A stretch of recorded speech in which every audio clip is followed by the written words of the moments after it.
Halo teman-teman, Assalamualaikum warahmatullahi wabarakatuh. Sebelumnya, perkenalkan nama saya Nur Suci dengan NIM 2025010009 dari Prodi Pendidikan Agama Islam. Semoga teman-teman semua selalu diberi kesehatan dan kemudahan dalam setiap aktivitasnya.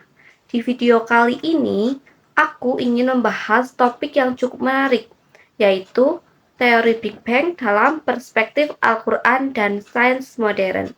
Yuk kita simak. Mungkin ketika mendengar kata Big Bang, yang terlintas di pikiran kita adalah teori yang berasal dari para ilmuwan.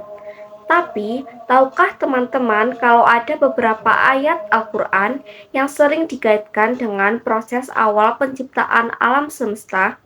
Nah, apakah itu berarti Al-Quran sudah menjelaskan teori Big Bang? Atau hanya memiliki kesamaan makna? Yuk kita bahas bersama secara singkat dan mudah dipahami. Apa itu teori Big Bang?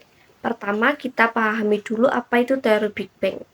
Jadi, teori Big Bang merupakan teori dalam ilmu kosmologi yang menjelaskan bahwa alam semesta bermulai sekitar 13,8 miliar tahun yang lalu dari suatu keadaan yang sangat padat dan panas. Setelah itu terjadi proses ekspansi atau pengembangan yang sangat cepat sehingga akibatnya terbentuk galaksi, bintang, planet, dan seluruh isi alam semesta yang kini kita kenal sekarang. Jadi, perlu dipahami bahwa Big Bang bukan berarti ledakan seperti bom meledak di ruang kosong. Yang dimaksud adalah awal mula pengembangan ruangan dan waktu sehingga alam semesta terus berkembang sampai sekarang. Menariknya, Al-Quran memiliki beberapa ayat yang sering dikaji oleh para ulama dan ilmuwan ketika membahas asal-usul alam semesta.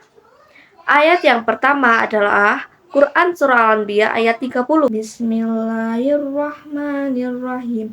Awalam yarol ladina kafaru annas samawati wal arda kanata ratqan fafataqnahuma waja'alna minal ma'i kulla syai'in hayy afala yu'minun. Shadaqallahul azim. Yang artinya, dan apakah orang-orang kafir tidak mengetahui bahwa langit dan bumi keduanya dahulunya menyatu? Kemudian kami pisahkan antara keduanya dan kami jadikan segala sesuatu yang hidup berasal dari air. Maka mengapa mereka tidak beriman? Dalam surat ini dijelaskan bahwa langit dan bumi pada awalnya merupakan satu kesatuan, kemudian Allah memisahkan keduanya.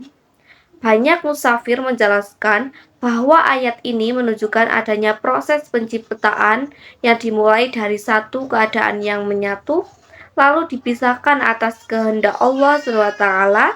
Kemudian ada Quran Surah Fussilat ayat 11 yang menyebutkan bahwa langit pada saat itu masih berupa duhon, yang berarti asap. Sebagian ulama mengaitkan istilah ini dengan kondisi awal alam semesta yang dipenuhi gas-gas panas sebelum terbentuknya bintang dan galaksi. Selanjutnya, ada Quran Surah Az-Zariyat ayat 47 yang menjelaskan bahwa Allah membangun langit dan meluaskannya. Ayat ini sering dikaitkan dengan penemuan ilmiah bahwa alam semesta hingga saat ini masih terus mengalami perluasan. Dan kita mau bahas penafsiran para ulama. Para musafir klasik seperti Ibnu Katsir dan Al-Tabari menjelaskan bahwa langit dan bumi pada awalnya merupakan satu kesatuan. Kemudian Allah memisahkan sesuai kehendaknya. Sementara musafir modern seperti Buya Hamka dan M. Quraisy Shihab menilai bahwa ayat-ayat tersebut dapat dipahami selaras dengan perkembangan ilmu pengetahuan modern. Namun, mereka juga mengingatkan bahwa tujuan utama ayat-ayat tersebut bukanlah untuk menjelaskan teori sains secara rinci, melainkan untuk mengajak manusia mengenal kebesaran Allah SWT. Hubungan dengan sains modern dalam dunia sains, ada beberapa bukti yang mendukung teori Big Bang. Yang pertama adalah penemuan Edwin Hubble yang menunjukkan bahwa galaksi-galaksi saling menjauh. Hal ini membuktikan bahwa alam semesta terus mengembang.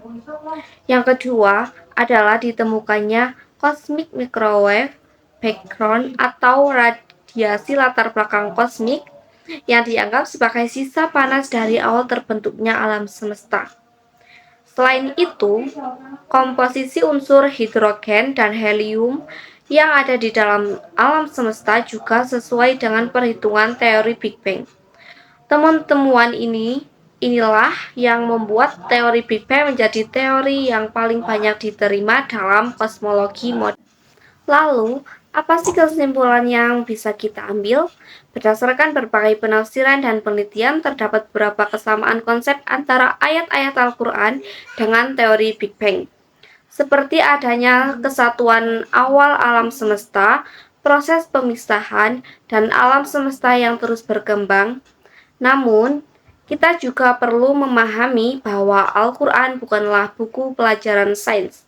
Al-Quran adalah petunjuk bagi manusia. Ayat-ayat tentang alam semesta bertujuan mengajak manusia berpikir, merenung, dan semakin meyakini kebesaran Allah SWT.